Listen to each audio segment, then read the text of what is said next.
we need to explain why an instructor might want to adopt our text as opposed to all the other texts that are out there.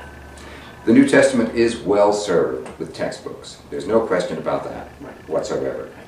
However, there's a basic challenge of teaching that we all face, that this book is particularly constructed to address. And it is this. Students entering into the study of the New Testament need to understand from the very beginning that this is a job that they can do. It's a feasible task.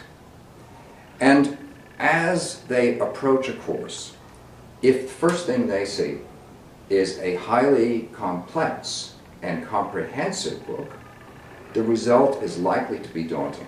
All the more so because most introductions to the New Testament don't look at the books as they're generated in their historical time.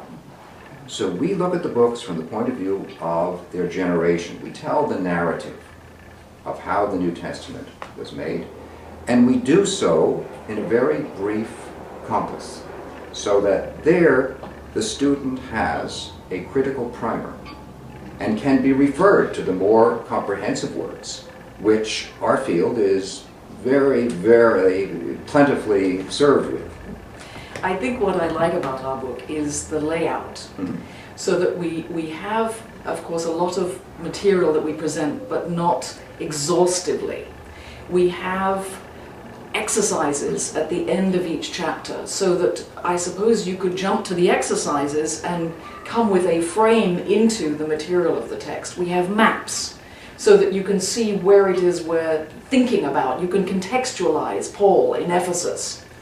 We have timelines, so you can see and remind yourself of the historic framework.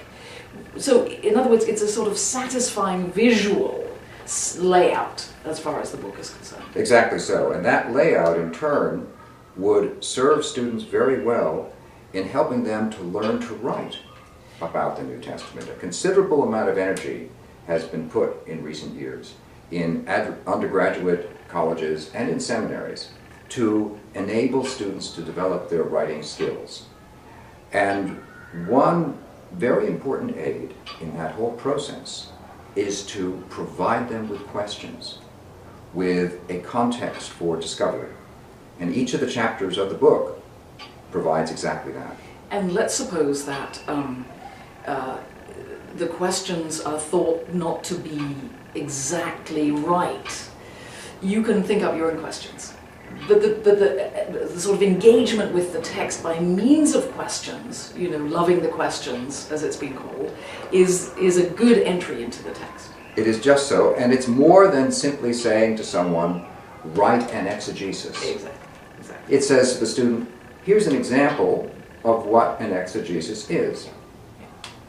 Now, here's a question about it. It brings you into the world of interpretation, instead of facing you with the world of interpretation as if it were an entirely new intellectual enterprise. It really isn't. Yeah. It's part of our natural constitution as human beings, that we are curious, that we engage critically, and we are attempting to treat the New Testament in that way, and not to separate it from the task of reading overall.